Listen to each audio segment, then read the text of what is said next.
그러면 다음에 제가 한번 세미나를 내년쯤이나 생각할 때 한번 깊이 있게 생각해 보겠습니다. 왜냐하면은 그 내용이 시급한 문제거든요.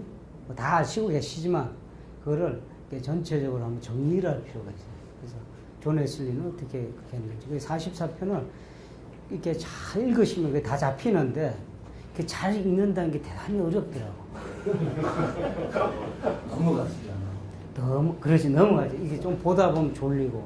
그건 우선 문장이, 이게 난삽해요. 이게 정리된 맛이 없고. 존 웨슬리 목사님이 그 영어적으로 표현한 거는 그렇게 아주 수려하고 괜찮습니다. 근데 그게 한국어로 번안하는 과정에서 들여다보면은 대단히 보링, 이게 뭐라 그러나, 이렇게 재미가 지루해지고 재미가 없어져요. 그리고 번역 과정에서 뭐 열심히 이렇게 좋은 내용으로 이렇게 번역을 노력들 하시는데 용어적으로 영국 문화를 잘 모르시기 때문에 이게 그런 걸 생각하면 저로서는 조금 이렇게 어드밴티지가 있더라고요. 영국에서 목회를 하다 보니까 이게 그 영국 목회 속에서 이렇게 있다 보니까 쓰는 용어들이 있어요. 용어들을 그때 이렇게 예를 들면은 목사관을 표현을 하는데 렉토라고 하는 거, 렉토리 이런 것과 만스라는 표현 이런 것이 다 달라지거든요. 그런데 그걸 일괄적으로 그냥 막 번역을 하더라고. 이게 들여다보면 그게 살아본 적이 없잖아요. 근데 저는 지금 현재 살고 있고 또 성공의 비카와 렉토가 달라집니다.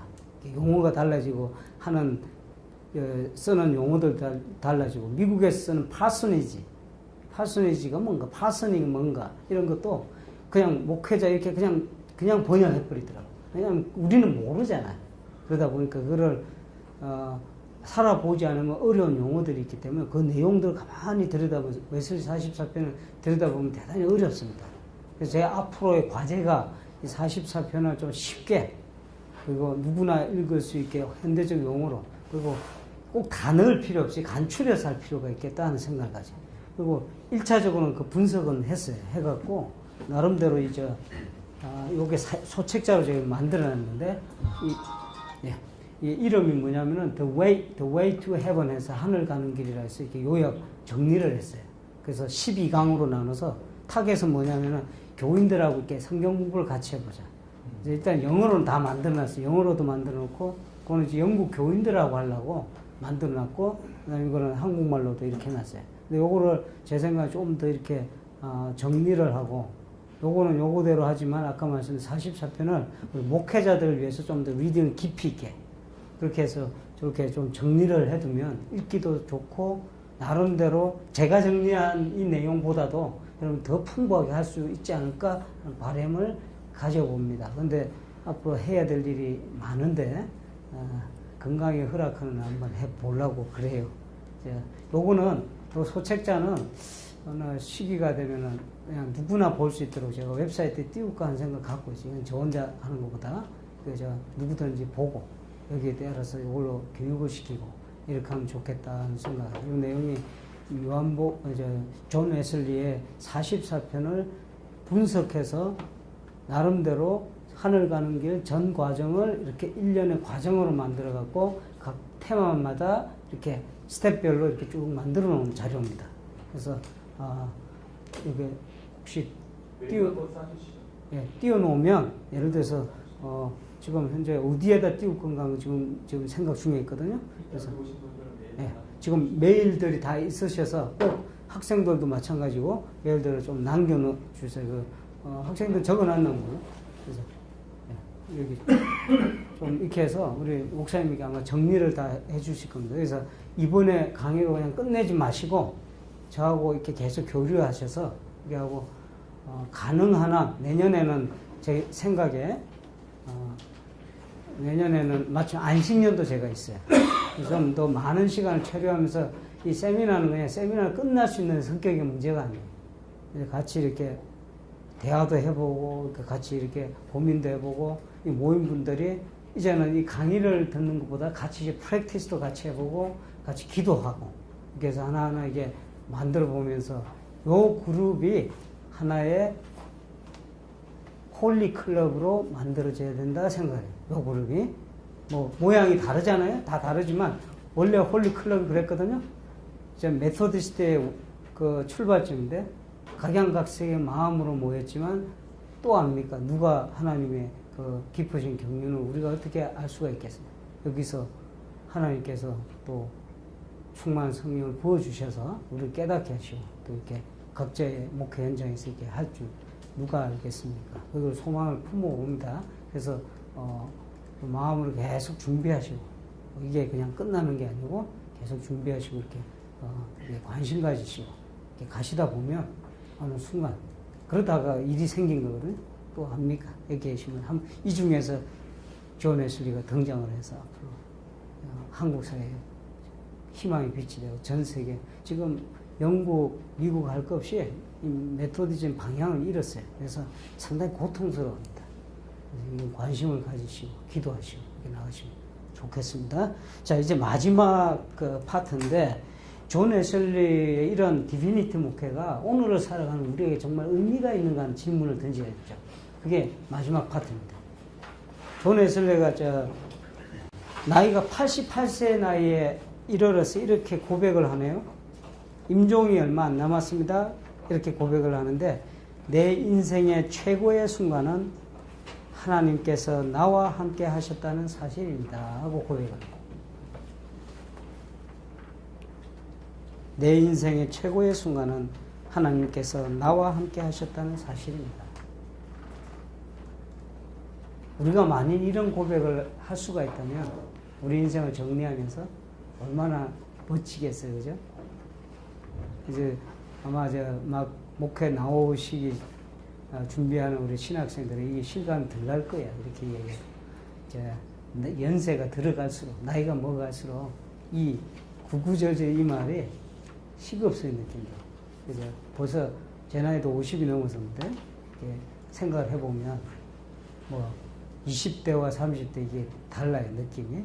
40대, 50대 지금 우리 저희 김창희 목사님 아까 좀 말씀하셨는데 이제 한 7년 남은 세월 동안 어떻게 할 것인가 이 질문이 제게도 계속돼요.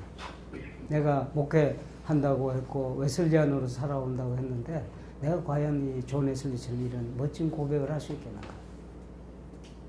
이거는 교회가 크냐 작은 이 문제가 아니거든요. 하나님과 나의 문제죠.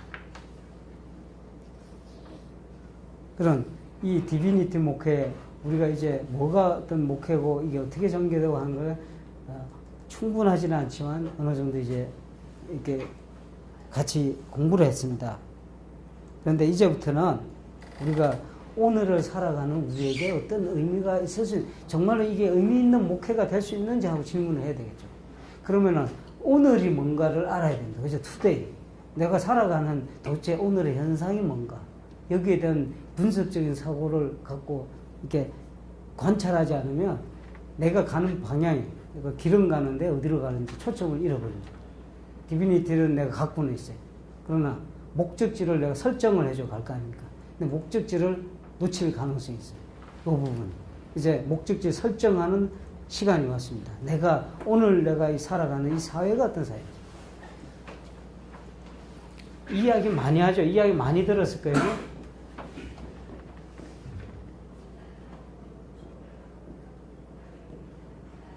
포스트 모던, 그죠? 그 포스트 모던적 사회다 이렇게 얘기를 해요. 지금 그러면 이 오늘을 이해하기 위해서 포스트 모던이라는 표현을 쓰는데 이건 난 상당히 좀 안 좋아해요. 왜냐하면 지금 포스트 모던 적어버리면 우리 후세대는 또 뭐라고 그럴 건가? 다 써먹었잖아. 포스트도 써먹고 모던도 써먹었으면 네오 포스트, 그죠? 니오. 네오라는 것도 쓸 수 있는 뉴 포스트. 그 다음에 뭐 또 붙이나? 그죠? 자꾸 형용사가 늘어나죠. 그러니까 우리 세대의 거라고 해서 확 써버리면 안 되는데 우리 자손들 좀 생각하면서 좋은 영혼을 좀 남겨놔야 해야 되는데 이거 이래놓고 보면은 그렇죠. 근데 그거는 제가 객책한 소리고, 자, 포스트 모던을 우리가 포스트 모던이라고 그러잖아요. 지금은 그 포스트 모던을 이해하기 위해서 모던을 이해해야 됩니다. 그죠? 모던이 뭔지 알아야 포스트란 말은 아프터라는 뜻 아니에요. 아프터 모던이니까. 그러니까 포스트 모던 이야기에서는 모던을 알아야 돼요. 자, 이게 점점 이제 가지쳐가는 거예요. 모던만 이해하면 되느냐? 그건 모던 전의 세계가 또 있었을 거예요. 포스트라는 말하고 헷갈리는 걸 좀 빼기 위해서 프리라는 표현을 씁니다. 프리 모드.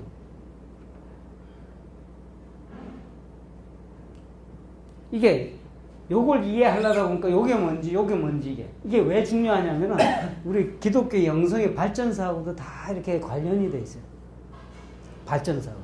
여기서부터 발전돼서 쭉 올라오는데 이 시대는 뭐였으면 이 시대의 특징이 뭐였으면 이 시대의 특징이 뭐였으면 이거 공부하는 데마다 무지무지하게 열심히 공부하셔야 돼요. 포스트 모던 이해하는 것만 해도.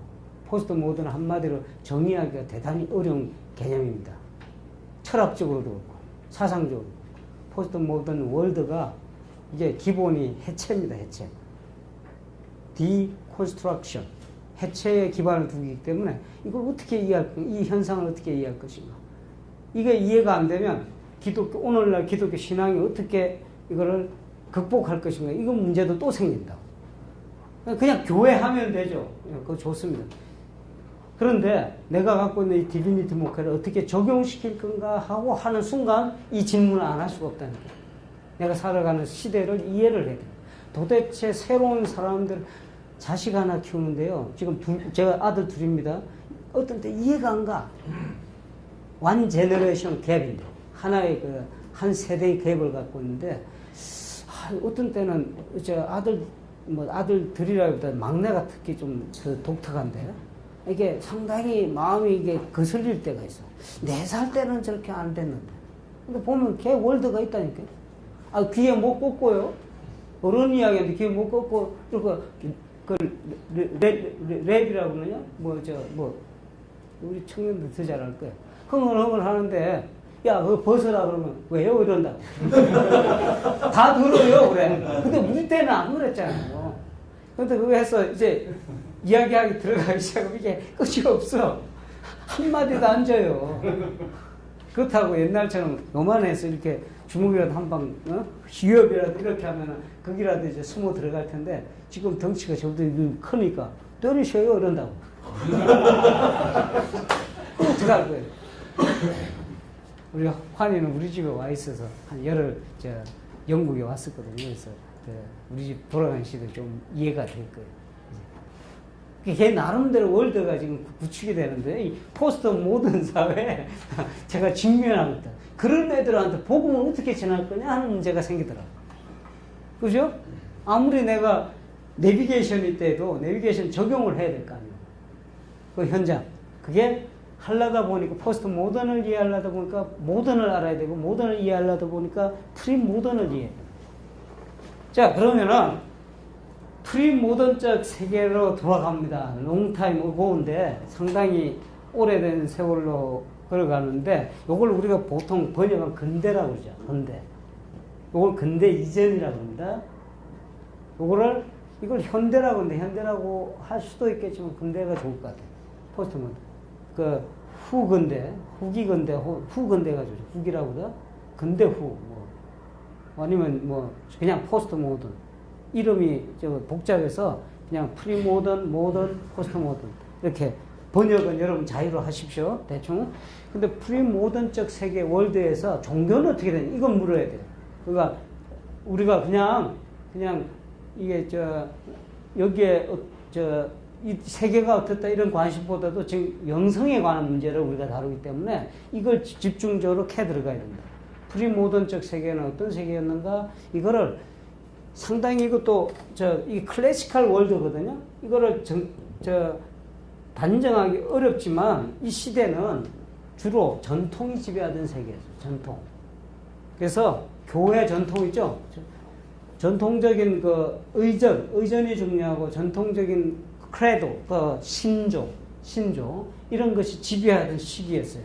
그러니까 교회가 이렇게 말했다, 그걸로 끝나는 시대예요. 캐톨릭 세계가 됐잖아요. 그래서 여기 성공회도 마찬가지였어요. 성공회 월드도 처음에 초기에 생길 때 이게 그 권위, 오토리티가 여기 다 전통의 권위예요. 교회 전통의 권위. 딴 데에서 있는 게 아니고 성경 해석도 전통에 의해서 해석이 되니까. 요런 시대입니다. 자, 여기서 오랜 시간을 끌 수가 없어서 넘어갑니다.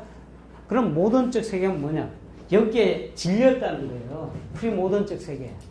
질려갖고, 야, 사람이 생각을 해야지 무슨 뭐 전통 갖고 다 되냐. 생각 좀 하고 하자. 생각 갖고 모든 것을 재단하던 시기가 이제 도래합니다. 뭐하고 관련이 있냐면은 분석이 어렵지만은 과학적 세계하고도 관련이 있어요. 사람들이 이제 과학을 알게 됐다고. 과학적 발전이 드라마틱하게 이루어지던 시기예요. 이게 모던적 세계는. 그래갖고 뭐 수학적 세계, 데스카르트라고 그러죠. 데스카르테스. 데카르트의 그 논리라든가 뭐냐면 이 세계는 한마디로 요약하면 수학적 세계입니다. 수학으로 답을 딱 떨어뜨리는 수학 예외의 기준이 아니고 합리적 이성이 지배하던 시대예요. 이성으로 모든 것이 다 하던 시기라. 과학으로 모든 것을 다 할 수 있다. 그래서 우리 기독교 신앙이 발전됐던 게 뭐냐면은 성경을 읽는데도 성경은 성경대로 읽지 아니하고 성경을 분석적으로 읽는단 말이에요. 이게 뭡니까? 성경 비평하게 도입이죠. 이게 일반화됩니다. 이 시기에 와서 성경의 신비를 없애자. 신약 성경에서 그런 걸로 연구해 하신 분이 있죠. 불트만. 탈신화라는 문제. 신화 부분을 탈신화를 하다가 보니까 여기에서 다 빼다 보니까 문제가 뭐가 생기냐면은 탈신비화까지 이루어져요.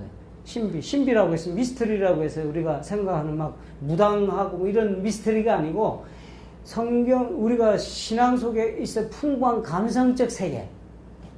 신비 있죠. 신비적 세계. 신비적으로만 이해될 수 있는 그런 세계까지도 완전히 제거해버렸다. 남아있는 건 뭐냐? 이 이성적 판단밖에 없어요. 엄청난 그게 지배하던 시기라고, 이게. 합리적 이성. 그 과학적 세계, 과학적 월드죠. 이 세계가 지배를 하다 보니까 여기에서도 질려버려요. 신앙도 그렇게 하다 보니까 이게 신앙이 어떻게 계산적으로 수학적으로 딱 떨어지는 게 아니잖아요. 그러니까 여기에 반동으로 일어나는 게 가장 큰 반동. 그 근대 세계 합리적 이성의 봅니다. 전통이 지배하는 시대하고 경험이 여기서 지배하는 시대가 이성이 지배하는 세계입니다. 모던적 세계는. 이성으로 모든 걸 판단하고 하다 보니까, 야, 이래 갖고 어떻게 사람이 어떻게 생각 갖고 되느냐, 생각만 갖고. 우리 속에는 감성이 중요하지 않겠는 감성의 시대가 도래하게 됩니다. 슐라이 엘마, 이 사람이 터닝 포인트를 하죠. 그 마음으로 돌아가기 시작합니다. 종교를 절대 의존의 감정이라는 표현을 쓰죠. Absolutely dependence. 절대 의존의 감정이라는 그 포커스로 우리의 신앙을 해석해 들어가 있어요. 그 터닝 포인트가 일어나서. 그 기독교 신앙의 해석이 그렇게 할 즈음에 아주 반동으로 일어나는 게 뭐냐면 포스트 모던의 월드예요. 포스트 모던의 월드는 이 생각 자체가 감성 중심의 그 체험과 감성입니다. 감성. 무슨 감성 지수라는 거 있잖아요. 뭔가 EQ인가? 이모션. 감성이 중요시되는 시대가 왔단 말이에요. 여기에 특징이 아주 우리가 지금 직면하는 시대가 요겁니다, 지금. 특징이 두드러지게 나타납니다. 특징이. 뉴 에이지 무브먼트. 그것도 이게 여기에 대한 아주 뚜렷한 증거입니다. 계속해서, 그리고 요즘 그래요. 교회를 가봐도, 우리 신학생 죄송합니다만, 예전에는 책을 많이 읽어갖고 책에 대한 토론이 있었는데, 요새 이렇게 신학생들하고 이야기를 해보면, 어디서 멋있는 예배, 이 감성적인 이야기들이 많이 나와. 교회 포메이션을, 예배의 포메이션을 듣고, 칼라가 듣고, 그리고 대한민국의 서울에 이렇게 좀 길거리만 나가도 커피숍이요. 옛날에 다방이면 끝났잖아요. 이거 마시면. 지금 뭐 있어요?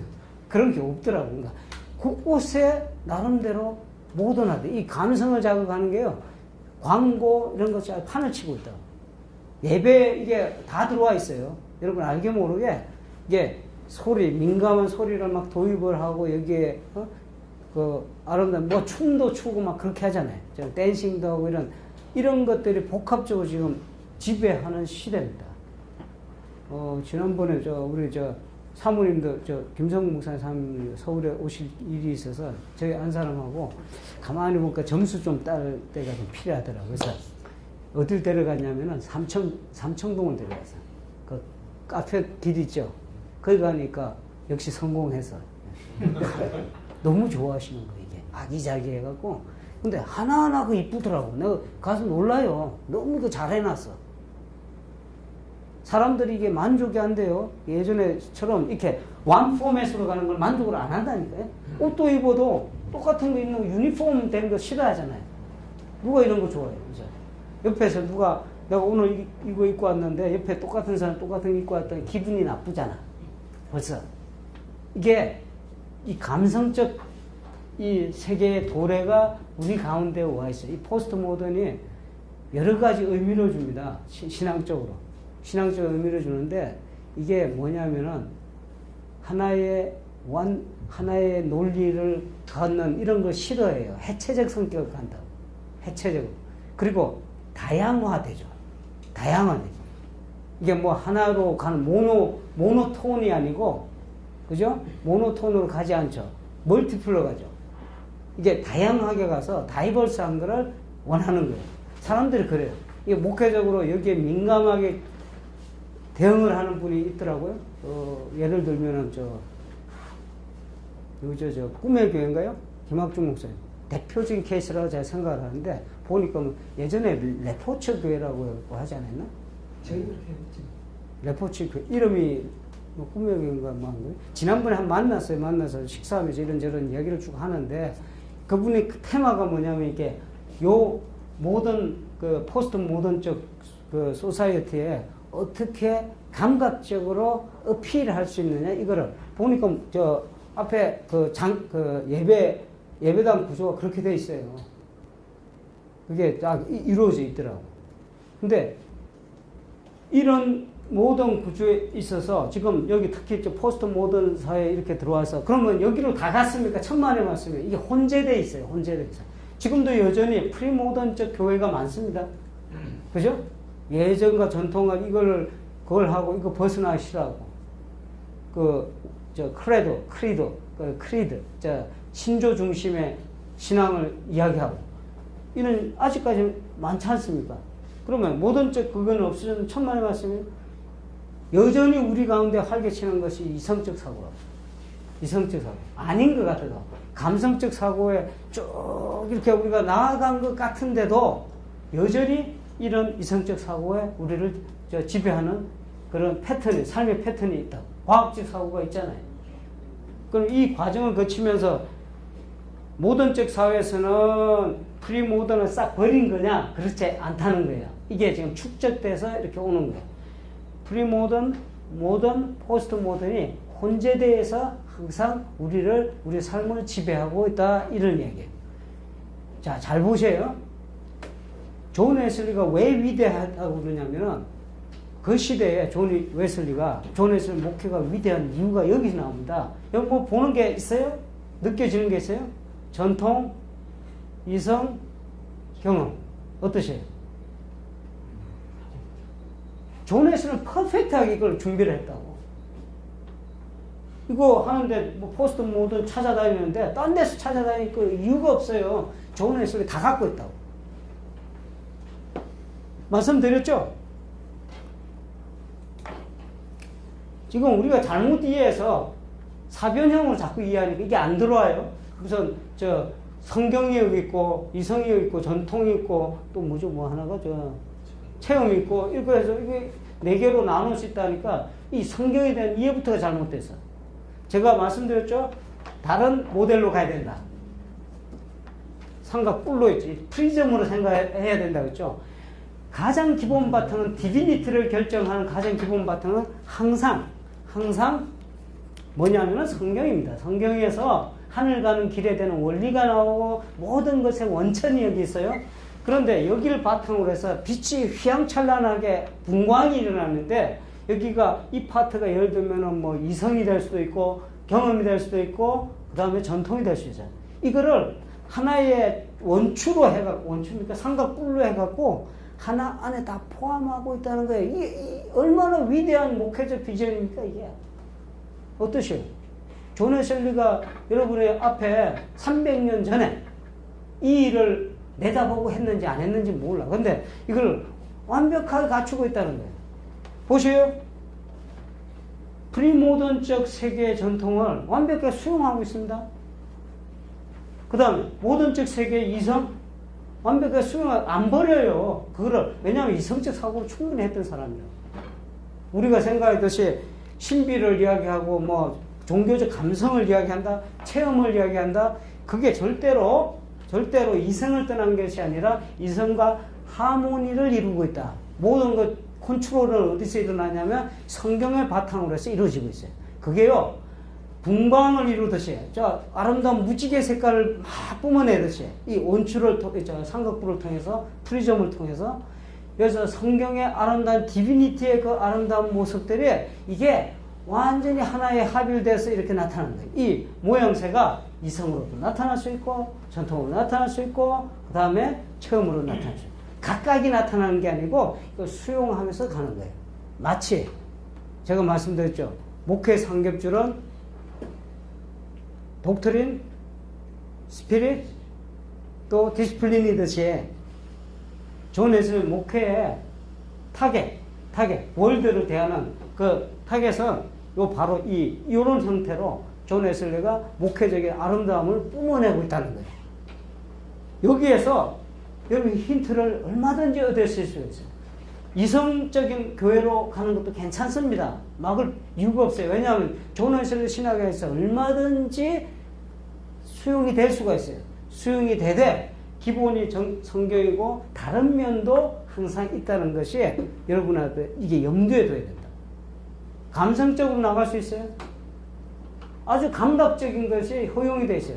자, 한 예를 들면 제가 우리 목사님들 다른 교회로 말씀하시는데 제 친구 목회자 중에 박정훈 목사라고 저기 김포에 고촌에 계신 분이 있어. 고촌에서 그 음악 목회로 아주 꽤 유명해졌죠. 여기 김포 가깝잖아요. 다 아시는지 모르겠어요. 오케스트라를 형성을 해갖고 그 예배당도 아예 어디서 벤치마킹 했는지 모르지만 예배당을 아예 오케스트라 그 공연장으로 했어요. 그래서 김포 시내의 모든 공연을 거기서 하는 거예요. 거기서 1년에 그 캔디데이트, 그 오케스트라 진입하고자 원하는 아이들이 청소년 오케스트라 그 캔디데이트들이 200명, 300명 넘친다 그럽니다. 인재들이 모이는 거예요. 저한테 그런 이야기를 하면서 저는 뭐 이런 아이디어를 어디서 얻었을까 하고 궁금하죠. 그런데 대화를 이제 점심을 먹으면서 이런저런 대화를 하면서 아주 관심 있게 이제 이야기를 하는데 논문을 하나 보여주더라고요. 자기가 이런 논문을 썼습니다, 목사님 그래. 그래서 한번 이게 쭉 봤더니 그 논문이 바로 웨슬리 목회예요. 웨슬리 목회인데 거기 안에서 이분이 뭐를 캐치를 했느냐, 이 감성을 캐치를 한 겁니다. 감성. 존 웨슬리 자체가 믿음을 이야기할 때 spiritual sense라고 하는 말을 씁니다. spiritual. 이 센스가 감성입니다.